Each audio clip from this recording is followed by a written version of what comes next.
We're starting section 15.4, differentiability and tangent planes.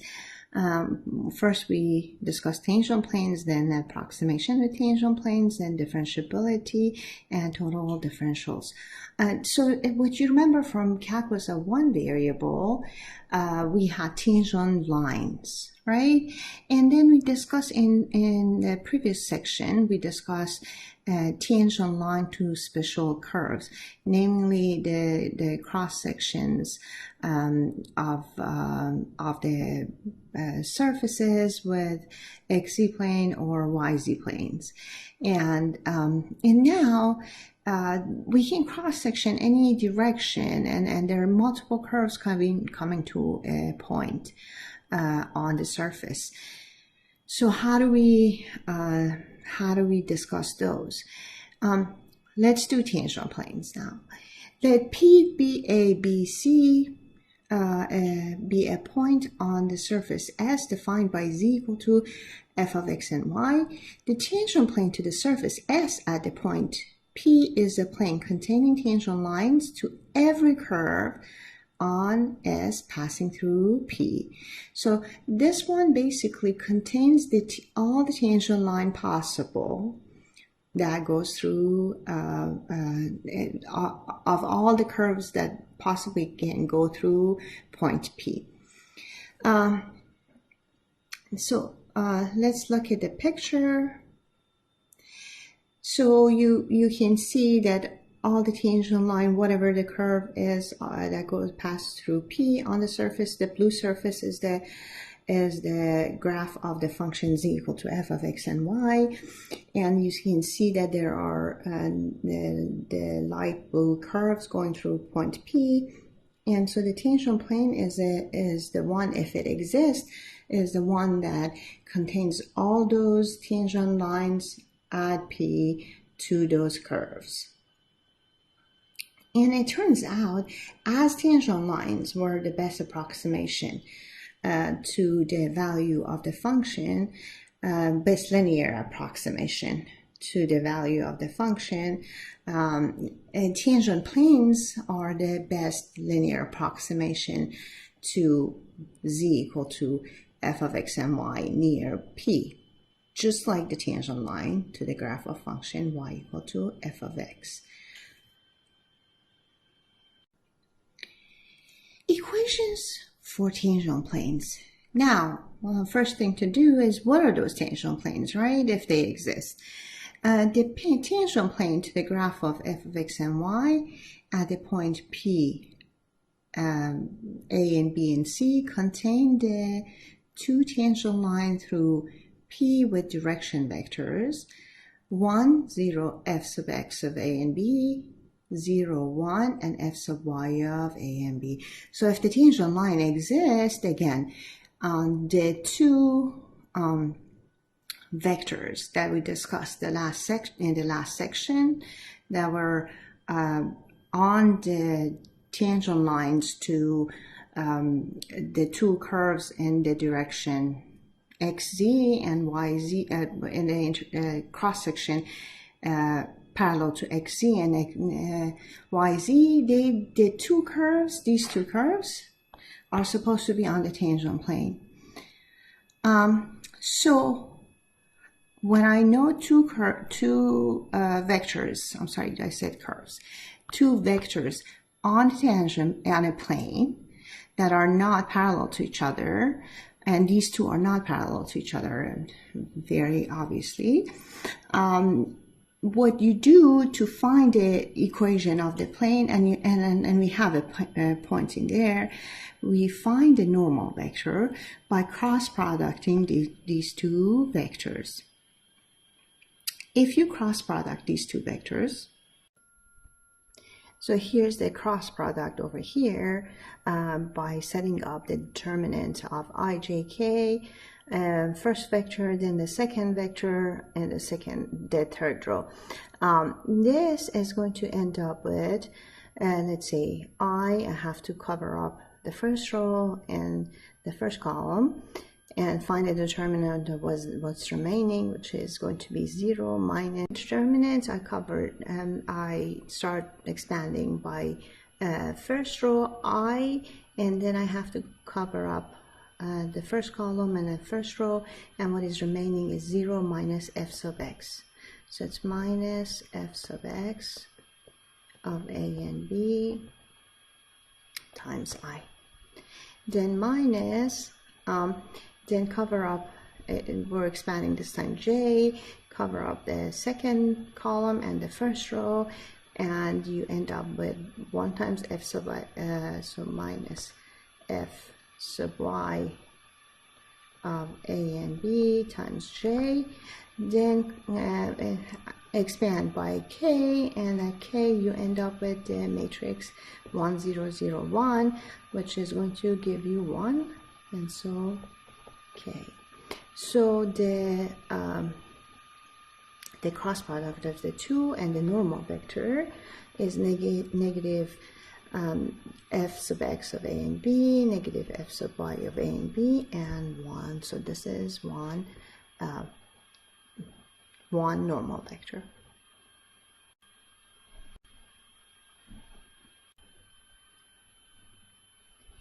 And then, of course, you want to use that normal vector to find the equation of the plane. How do we do that? It's just the first component of the normal vector times x minus the first component of the point. Second component of the normal vector times y minus the second component of the point. And then third component of the vector times z minus the third component of the point. Oh, by the way, from the past, we know the third component of the point, because it's on the graph, is going to be just f of a and b. So you can either express it as c, or you can express it as f of a and b. And so a lot of times people just keep it that way as tangent plane. But what if I want to approximate z using the tangent plane? What I do is I write the equation of the tangent plane, then I solve for z. When I solve for z, I get z is equal to f of a and b plus f sub x of a and b times x minus a, plus f sub y of a and b times y minus b. And this is what we use to approximate. Tangent planes, example 1. Let f of x and y be x to the third plus y squared. Find the equation of tangent plane to the graph of the graph of f at points 1, 1, and 2, and negative 1, 2, and 3. Notice here that 2 is just by plugging in 1 and 1. This is x, this is y, and so a and b are here 1 and 1. Here a and b are negative 1, a and b are negative 1 and 2, and then if you plug them into here, you end up with negative 1 to the power 3, which is negative 1 plus 4 equal to 3. So now we're trying to find the equation of the tangent plane, if such thing exists, to the graph of f at these 2 points. Soon we're going to discuss that actually f of x of y, which is an elementary function, and it has tangent plane at any point. But right now, let's assume that it does, and we just find the tangent plane. To find a tangent plane, step 1, find the f sub x at x and y, 3x squared, f sub y at x and y equal to 2y.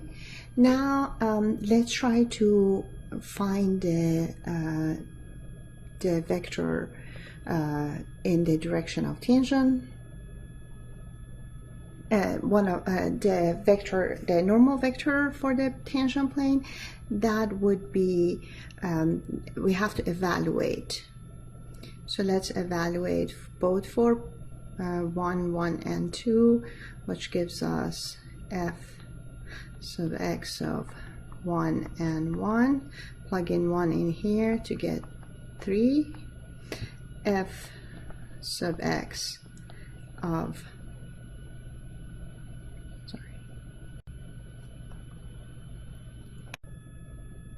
so f sub x of -1 and 2, plug in -1 for x and you still get 3.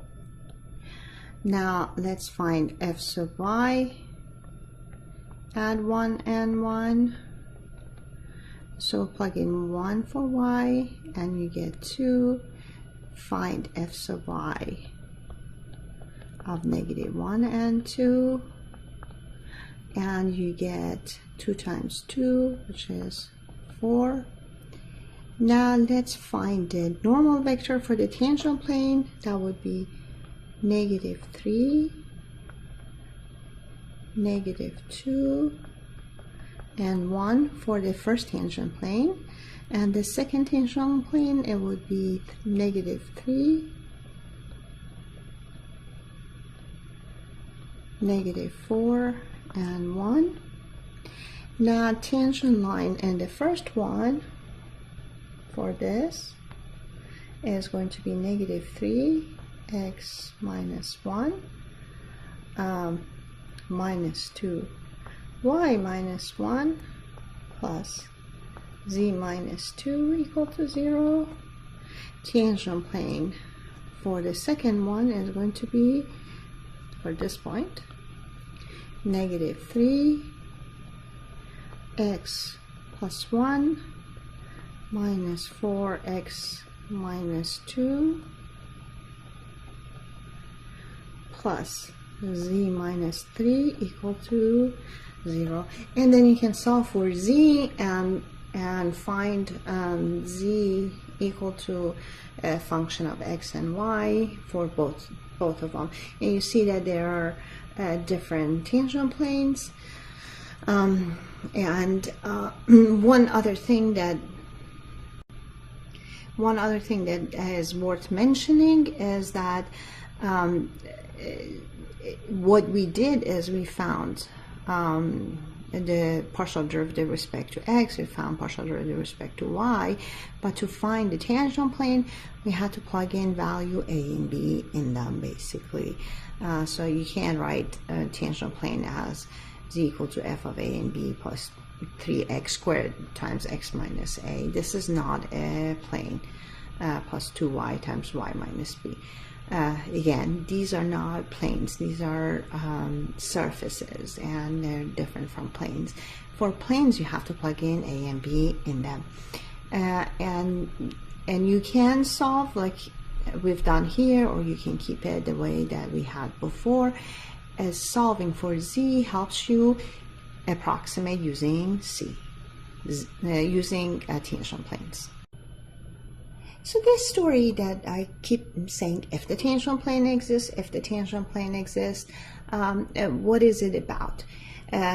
Tangent planes, warning number 1, there are some weird functions out there such that f of x and y is continuous at a point a and b, and f sub partial respect to x of at a and b exists, partial respect to y of a and b exists, but the plane z equal to the formula that we gave, f of a and b plus f sub x of a and b times x minus a plus f sub y of a and b times y minus b, is not tangent to the graph of f.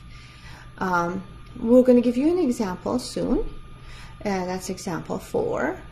In this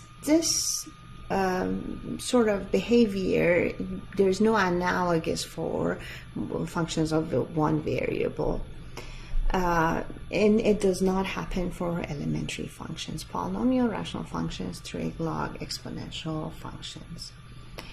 I click a question 15.4a, let f of x and y be cosine of x plus natural log of y. Find an equation of tangent plane to f at x and y equal to 2 pi and 1. So stop the recording, solve this question, and come back. Hopefully you stop the recording. So what are the steps? First, find the partial respect to x. And here it's going to be negative sine of x. Then find partial respect to y. So partial respect to x is negative sine of x, partial respect to y is 1 over y, and they exist and they're continuous, and the function is elementary. So I think it's safe to assume that the equation of plane exists, and the next step in here is supposed to be plugging in 2 pi and 1. So f sub x of 2 pi and 1 is negative sine of 2 pi, which is going to be equal to 0. F sub y of 2 pi and 1 is going to be equal to 1. Now, I have the 2 pi and 1, but I don't have c. What is c? Plug in 2 pi and 1 in the original. What is f of 2 pi and 1? That would be cosine of 2 pi, which is 1, plus natural log of 1, which is 0. So this is going to be 1. So the point ABC is 0, 1, 1. Oh, sorry. So the point ABC is 2 pi, 1, 2 pi, 1, and 1. And then the vector, the normal vector is negative 0, which is that, negative 1, and 1. And so looking at the point and the vector, the normal vector, we see that anything with x in it is out. Oh, this one is really bad. This is not even an equation of a plane at all.